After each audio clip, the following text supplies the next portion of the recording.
In the midst of the discouragement of a water rights adjudication here in Whatcom County, might we have actually received a little bit of good news?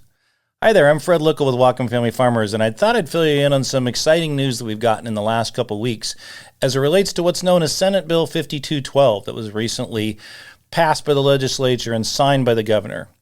This bill will allow those who have been locked out of the process to possibly be able to be involved in getting a water right in the future. Before I get started in discussing what happened there, a little bit more detail in what's happened as it relates to the history of water rights so we can understand this a little better.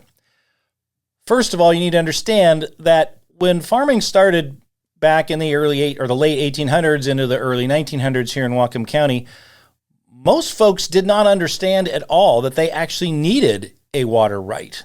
Water law was just being established there, and almost everybody looked at it as water is just something that's a natural part of the environment, whether it be the sun that's shining or the rain that's coming down, the air that we breathe. It was all part of the natural system. So no one understood that we actually needed water rights. That occurred really through the 1940s and into the 1950s. And then folks started to recognize, especially in the government, that, well, maybe you do need to get water rights. But it wasn't pushed out there well at all. And a big portion of folks didn't understand that they actually needed this. The result is you will still see today land that might be side by side, two different farmers. One has a water right and one doesn't, but they've been farming the same way for over 100 years.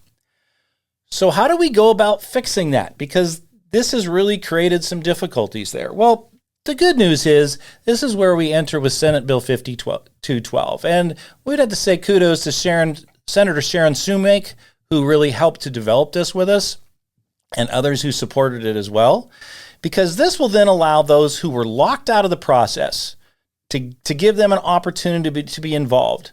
So what happens is water law code for groundwater was passed in 1945. So if folks can prove, they can go all the way back on their land and prove that they were farming and irrigating out of a groundwater well before 1945, they will now be allowed to be part of the adjudication process. They will be allowed to put a claim in. The same thing can be said for, there aren't as many of those, but folks who are using it out of a surface water, out of the river or out of a creek or even out of a ditch. That goes all the way back to 1917, a little more difficult to prove, but it still gives us an opportunity. Now, this has been a real encouragement for us as a farming community because it actually does help to solve some of the difficulties. It isn't perfect. They said 1945 can be difficult to go back that far and prove that, or even 1917. Again, it also just makes everyone junior, but at least it gives us the opportunity. It gives folks the opportunity, and as such, we are encouraged by that. For more information, I would really encourage you on our Facebook page to go back and look at the post that was put out there where Dylan Honcoop did a great interview with Bill Clark, the attorney for the Ag Water Board, who goes into more detail on this.